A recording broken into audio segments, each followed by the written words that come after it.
Ava Mitchell, a black flight attendant fresh out of grueling training, was about to take her very first commercial flight. But instead of being welcomed, she was met with cold stares, backhanded comments, and endless demeaning tasks. Worst of all was Captain Douglas Reynolds, a man who didn't just belittle her with power, but also brought on board a mysterious suitcase no one was allowed to touch. Ava had no idea. That one glance at that suitcase would soon expose an international smuggling operation. And just hours later, when the plane touched down, the FBI was already waiting on the tarmac, not to greet passengers, but to arrest the man behind the controls. But this was only the beginning. Dallas-Fort Worth International Airport, 5:40 a.m. Fluorescent lights reflected across the cold tile floor as a young woman stepped through the crew-only entrance, suitcase rolling behind her, her crisp uniform freshly pressed. Ava Mitchell, a recent graduate from Orion Airlines' most rigorous training program, was about to embark on her very first commercial flight. She should have felt proud. Instead, there was a tightness in her chest she couldn't ignore. She remembered day one of training, the instructor's quick glance followed by a half smile. Well, I guess we need more diversity these days, huh? Not direct, not loud, but sharp enough to be remembered. The way people looked at her, the way they didn't speak to her, yet said so much. When she did things right, silence. When others made mistakes, encouragement. Ava learned not to react. She simply worked twice as hard and said nothing. She entered the crew lounge. No one turned their heads. Conversation slowed, then stopped entirely. For just a second, Ava hesitated, her hand tightening on her bag strap, her posture shrinking ever so slightly. Then she adjusted her stance, stood tall, chin up. She knew if she showed fear, they'd tear her apart. She offered a polite smile. "Good morning, everyone." No reply, only passing glances, cold and calculated. A blonde flight attendant passed by and tossed her a comment disguised as a compliment. "You must be the new girl? Well, you look confident at least." Ava nodded slightly. She had heard this tone before. It sounded like praise, but it wasn't meant to welcome her in. She sat down in an empty corner seat, adjusted her tie, and glanced out the narrow window. The sky outside was slowly clearing. Inside, the air had grown heavy and still. She wasn't being welcomed, but she didn't need to be. Ava was here to do her job and do it well. The door swung open. The sharp click of heels echoed across the floor. Karen Whitmore, lead flight attendant, entered with the grace of a commander. Upon seeing Ava, she didn't ask her name, didn't smile, didn't welcome her. She simply said, "Let's hope you don't slow the team down today, Mitchell." Ava stood calm but firm. "I've completed all training under Orion's highest standards. I'm ready to perform." Karen tilted her head, smirked faintly. "Around here, only the right kind of people last. You understand?" Ava didn't respond, but her eyes didn't flinch. And in her mind, she filed away Karen's condescending gaze, just like she'd done with so many before. She didn't react, but she never forgot. She knew this wasn't just a test of skill. It was a test of will, and something deep inside her whispered. The worst part of the day hadn't even started. As the aircraft doors sealed shut, the mood in the cabin shifted, from light and chatty to tight and watchful. Ava stood near the galley, adjusting her collar and taking in a slow, steady breath. This was the moment she had worked toward for months, her very first commercial flight as an official flight attendant.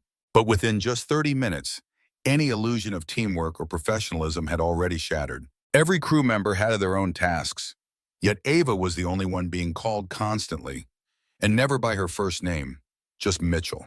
"Mitchell, tray 6 is missing cookies. Handle it?" One flight attendant barked without looking up from her phone. "Mitchell, check seatbelts in rows 20 through 25, would you? My feet are killing me," another said, sipping the last of her coffee. "Mitchell, the aft lab's out of paper.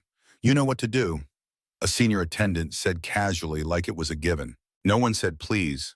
No one said thank you. No one asked if she was already doing something else. They didn't see her as a colleague, only a convenient rookie to dump work on. Ava didn't complain. She nodded and completed each task precisely, professionally, but in her mind she recorded it all. Who said what, when, how they looked at her. Every detail became a thread in a pattern she was quietly stitching together. She knew that if she lost her cool, they'd brand her difficult. If she made a single mistake, they'd turn it into a headline. So Ava stayed silent, but not passive. During her seatbelt check, she noticed an elderly gentleman, mid-70s, struggling to lift his carry-on into the overhead bin. Two attendants nearby passed him without a glance. One even pretended not to see. Ava stepped in quickly, gently offering, "Let me help you with that, sir. You can sit back and relax." She took the bag, secured it neatly, and helped him back into his seat. He smiled, voice soft and raspy. "Thank you, young lady. Kindness like that's hard to come by these days." Ava nodded with grace, maintaining her composure. But deep inside, it felt like a single warm light in a sea of cold indifference. As she returned to her station, she caught a few of the other attendants watching her, not with approval, but with annoyance. They didn't like her going off script, didn't like her making them look bad by doing the job with heart. One of them muttered just loud enough, "Careful, Mitchell. Don't make the seniors think we're nurses." Ava turned away, walking toward the rear galley. She paused beside a panel and leaned against the wall, just for a second. Her hands clenched, lips pressed tight. She didn't cry, but her throat burned. Her fingers turned white from the tension. One more comment like that, and I swear I'll snap. But she didn't. She inhaled, eyes closed, then exhaled, long and controlled. When she opened her eyes again, the storm was gone, and the look in her eyes was steady as steel. That's when the intercom buzzed. A voice, low, rough, and absolutely in command, rang out through the cabin. "Mitchell, cockpit, now!" She froze for a beat. The crew glanced at her. One even stifled a laugh. Another whispered, "Wow, first day and already summoned by the man himself." Ava drew a slow breath, tightened her grip on her apron, and turned toward the cockpit door. Behind that metal door waited the most powerful person on this flight, Captain Douglas Reynolds. And what she didn't know yet was that this wouldn't be a routine check-in. It would be her first face-to-face with the darkness that ruled the skies. Ava knocked gently on the cockpit door, her heartbeat steady, not fast, but focused. From inside came the quiet clicks of switches, followed by a deep, gravelly voice. "Come in." She stepped inside. The cockpit air was thick, a mix of strong coffee and vaporized tobacco. Sitting front and center was a tall man in his 50s, back straight, eyes a steely gray that gave nothing away. Captain Douglas Reynolds. His cap rested casually on the console, top two buttons undone, tie loosened. His stare, sharp and unwavering, resembled a rearview mirror. It saw everything, but reflected nothing back. Ava stood straight, keeping her expression neutral. Reynolds didn't look up right away. He scribbled something on a clipboard, tapping his pen slowly, deliberately dragging out the silence. Finally, he glanced up, voice cold and mechanical. "Mitchell, you're new, aren't you?" Ava nodded. "Yes, sir, this is my first official flight." He stared at her, no smile, no blink, like he was assessing a questionable piece of cargo. Then suddenly, "I don't care what grade you finished with, who trained you, or how long you've dreamed of flying. On my aircraft, everything runs my way. You got that?" "Got," Ava answered calmly. "Understood, Captain." But Reynolds wasn't done. He leaned forward, voice low and sharp. "Don't bother pretending to be the obedient type. I know your kind. You play nice at first, until you start pulling that ethics and integrity crap. Let me save you the trouble. This isn't the place for heroes." A soft beep echoed from the control panel. Reynolds shut it off without looking away from her. Next to the co-pilot's seat sat a black suitcase. Sleek, 3-digit lock, no airline tag, no brand label. On the worn leather handle, a faded tag read, El Padrino. Ava's eyes narrowed slightly, but she said nothing. Reynolds caught her glance and cut it off with a dry, condescending tone. "Looking at the bag? Personal item, none of your concern." Ava nodded politely, voice steady. "Understood, just following the safety checklist." Reynolds smirked, not with amusement, but with the kind of smile meant to say, "Stay in your lane." "Good. Knowing your place is the first step to lasting in this job." He leaned back, one leg propped casually on the console, as if nothing in the world could touch him. But Ava's eyes flicked once more to the suitcase before leaving. The leather handle was worn smooth, the lock polished, the corners gently scuffed. She'd been trained. Crew luggage didn't usually look like that. She didn't comment, not because she didn't suspect, but because she wasn't done watching. Ava stepped out of the cockpit. As she did, she noticed Karen standing nearby, at the forward galley, almost as if waiting. Through the still cracking door, Ava caught a brief exchange. A glance between Karen and Reynolds. A small nod, no smile, no words, but the signal was clear. As Ava passed, Karen raised an eyebrow and gave a thin-lipped smirk. "What took you so long in there?" Ava looked at her, tone even. "Just doing my job." Karen didn't press, but her eyes lingered. Ava now understood. Reynolds and Karen weren't just her superiors. They were part of something deeper. A system. And if she wanted to survive this flight, she couldn't just follow the rules. She had to uncover the truth hiding inside this plane. Ever since that moment in the cockpit, Ava no longer saw Captain Reynolds as just a pilot. She saw him as a dangerous enigma cloaked in authority. And that black suitcase labeled El Padrino was her first thread to unraveling it. For the rest of the flight, Ava worked as usual. Precise, composed, flawless. But beneath the surface, she had switched into silent surveillance mode. And she noticed everything others overlooked. Every 45 minutes, Reynolds left the cockpit, always with the suitcase. He never let it out of sight, even took it into the crew lab.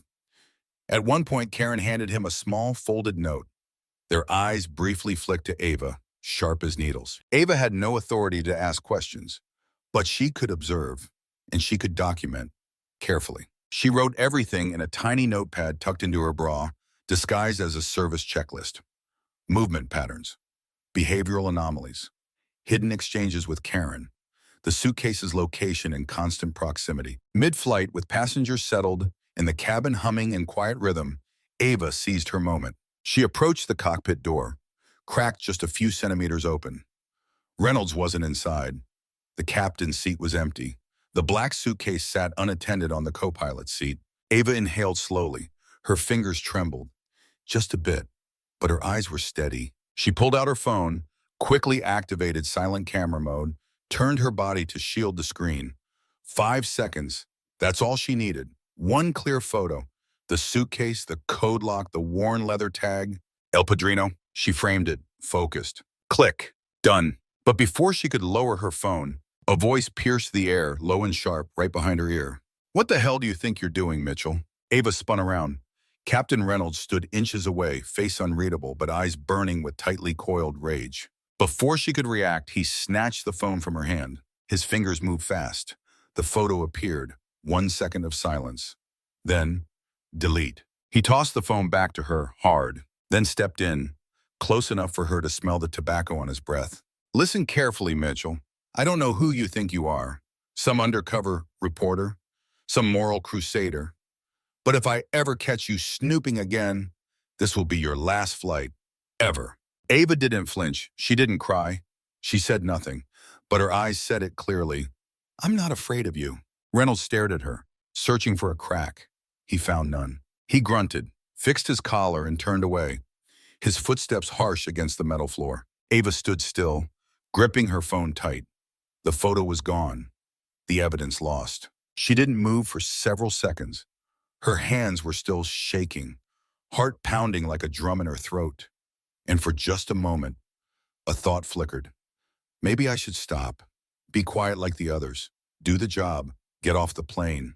But then, the image of the old man she helped earlier flashed in her mind, his grateful eyes, his quiet nod, and the words he'd said. "Kindness is rare these days." Ava lifted her chin, her eyes cleared. She may have lost the photo, but she still had her courage.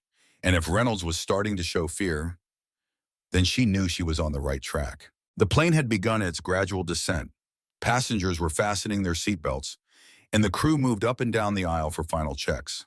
Ava moved calmly, just as she had all flight. But when she passed by the cockpit, Reynolds' eyes met hers and paused for just half a second. With the instincts of a man who had spent half a lifetime in the skies, and perhaps the other half in more shadowy spaces, Reynolds knew that look. It was no longer the look of a young flight attendant. It was the look of someone who had seen too much and was no longer afraid. 5 minutes later, the intercom crackled. "Mitchell, maintenance bay, now." The aft maintenance bay, narrow, steel-walled, barely room for two to stand face to face. Dim yellow light bathed the metal floor. No passengers, no cameras. No one would hear if something went wrong. Reynolds was already there, gloves off, fury gone. Only caution and a crooked smile remained. He looked at Ava not like a subordinate, but like a risk, a problem to contain. You've done well, Mitchell, calm, observant. You could go far if you know when to stop. Ava said nothing. She stood straight, hands behind her back, as if listening to a routine briefing. Reynolds stepped closer. He reached into his coat and pulled out a cream-colored envelope. Thick, heavy. His tone was unmasked. I've seen your type before. Young, idealistic, thinking justice is the only thing that flies higher than us. But everyone needs a safe landing eventually. So, he held the envelope out to her. All you need to do is drop the phone. Forget the suitcase. Step off this plane like nothing ever happened. Then for a fleeting second, Reynolds exhaled. His eyes drifted. You don't understand. If this goes public, I'm not the only one going down. The whole airline could crumble. He looked back at her for the first time without arrogance. You could destroy more than you realize, and you won't walk away clean either. Ava glanced at the envelope, then at him. A faint smile tugged at the corner of her lips, barely there. Her voice was quiet, composed. Captain, I'm just trying to do my job. I don't know what you're talking about. Reynolds nodded slightly as if satisfied, but his eyes stayed locked on hers, searching for a crack. Ava? She had already turned away, her posture unchanged, her pace unshaken. But in her mind, there was no more debate, no more hesitation, only a decision, firm, final. He made his biggest mistake, not by trying to buy me, but by believing I could be bought. The plane touched down at JFK at 5:46 p.m. The wheels screeched, the fuselage jolted slightly, but in Ava's mind, everything began to move. Passengers lined up with their carry-ons. Karen and the flight crew stood by the exit, smiling like a ribbon wrapping up the flight. Ava smiled, bowed her head, as always. But inside, she had long left the team she was never truly part of. As the last passenger stepped off, Karen turned to her. Not bad, Mitchell. Smooth first ride. Shuttle's at gate B6. Don't fall asleep and miss it. Ava nodded politely. Thanks, Karen. But as Karen turned her back, Ava glanced at her watch, then pulled her suitcase in the opposite direction, away from the crew bus, away from them all. 6:29 p.m. At the Federal Aviation Administration, FAA field office inside JFK. Third floor, frosted windows. 2 investigators were already waiting. No coffee, no greetings, no chit-chat. Just a single line. Sit down. Start from the beginning. Ava placed her bag gently on the floor, sat upright. She pulled out a small, creased notebook, the spine frayed. Then her phone, scratched, taped at the corners, and laid it on the table. One investigator rolled up his sleeves and clicked open a pen. The other, wearing tinted glasses, plugged her phone into a recovery dock. Ava spoke, slow, low, clear, deliberate. On flight 0710, Captain Douglas Reynolds carried a black suitcase of unlisted brand without cabin tags or inspection seals. There was a leather tag that read El Padrino. The bag never left his sight. I was called to the cockpit, warned. When I tried to photograph the suitcase, the image was deleted. Later in the rear maintenance bay, he handed me an envelope of cash, told me to forget everything. The man with the pen raised an eyebrow. The other paused, looking up from the screen. He handed you cash, directly? Ava nodded once. On the laptop, the recovered image appeared. The suitcase, the lock, the faded tag. The man in glasses leaned in. That's it, the final drop, same series. The one writing sat back and exhaled slowly, for the first time something human in his voice. You have no idea. We've been tracking Reynolds for 8 months. Countless flights, dozens of anonymous tips. But no one ever got close enough. You were the last piece. He leaned back in his chair, eyes softened, heavy with meaning. You know, a lot of people saw things, but nobody did anything. Then he looked at Ava, no longer as an investigator, but like a father speaking to a daughter. You flew this trip alone and still dared to act. Some folks fly their whole lives in crews and still never open their mouths. Ava said nothing. She didn't smile, didn't nod. She just looked toward the window, where the golden light of dusk faded quietly across the runway. No more cabin pressure, no more sterile overhead lights, just silence and justice, finally beginning to move, slowly but surely.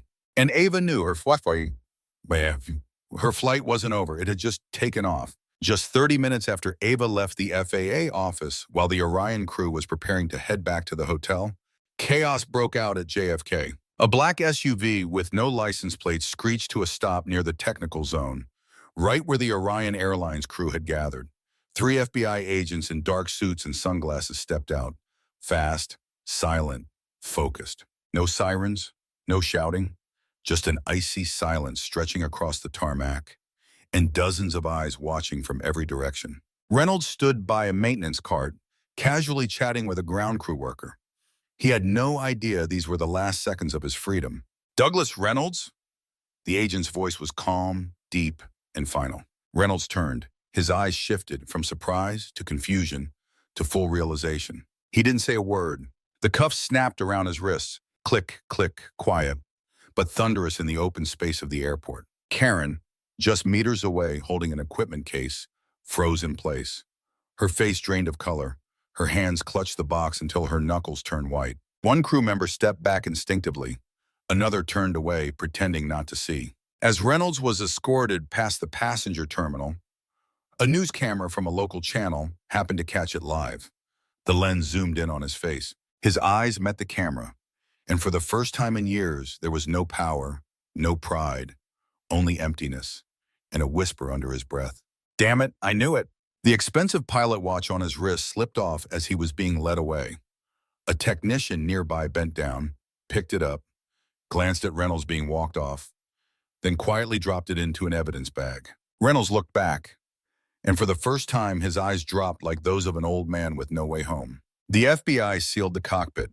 They opened the El Padrino suitcase in the airport's secured inspection room, witnessed by FAA officials, federal investigators, a financial crimes liaison. Inside the case, 50 Cuban cigars, contraband, 217,000 USD in bundled cash, undeclared, encrypted documents, money laundering records, offshore accounts in Belize and Luxembourg, and 3 shell companies in South America, and most crucially, a USB drive with contacts tied to a known Interpol Red Notice target, code-named El Padrino. The news exploded. Within 2 hours, the footage of Reynolds being arrested at JFK went viral across Twitter, TikTok, and major international outlets. Headlines flooded the internet.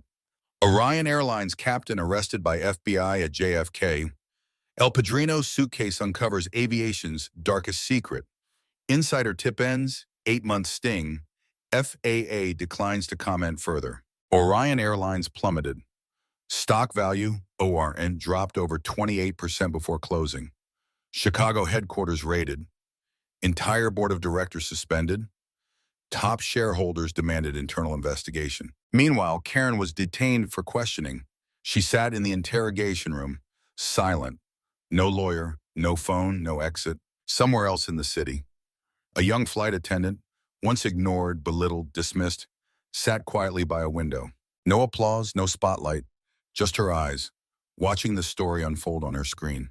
And a faint smile, like someone who knew all along what was coming. A few weeks after the scandal, while the media still scrambled for every angle of the El Padrino suitcase,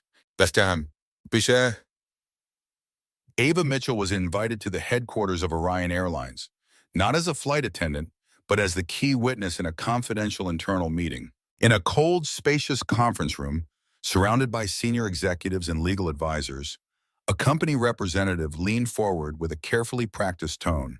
"We deeply regret what happened, and we appreciate your efforts in bringing the truth to light. This is a goodwill gesture, a token of appreciation from the new executive board." A thick envelope was placed on the table. Inside, a 6-figure check. Ava glanced at it but didn't touch it. She looked up, voice calm, neither angry nor emotional. "I don't want the money. I want the truth. And those who close their eyes to wrongdoing should learn to open them, not just their wallets." The room fell silent. No one responded. 3 months later, a notice appeared on the official website of the Federal Aviation Administration, FAA. Ava Mitchell, officially appointed as the youngest aviation safety inspector in the Northeast region. From a girl once forced to bite her tongue in a pressurized cabin, Ava now stood at the front of a training hall, speaking to a new generation of flight attendants. Holding a checklist, her eyes swept across the room like someone who had weathered the storm. She didn't embellish. She didn't play the hero. She simply told the truth. She taught them how to spot irregularities, how to preserve evidence, how to remain composed under pressure, and most importantly, how not to forget who you are, even when you're at the lowest rank in the system. One trainee raised her hand. Do you regret it? Speaking up? Ava paused, then smiled. If I'd stayed silent, I might have kept my job. But if we all stay silent, who will protect the truth? Final scene, Ava walks out of the classroom. The sky is bright. A plane cuts across the blue above. She looks up, not to dream, but to stand watch. A gentle breeze passes. Ava opens her wallet and notices an old photo, taken on her first day in uniform. A younger face, eyes filled with uncertainty. She stares at it for a moment, then puts it away, walks forward, back straight, eyes steady. Because sometimes the ones who keep the skies clean aren't the ones in the cockpit. They're the ones who speak up when the whole world stays silent.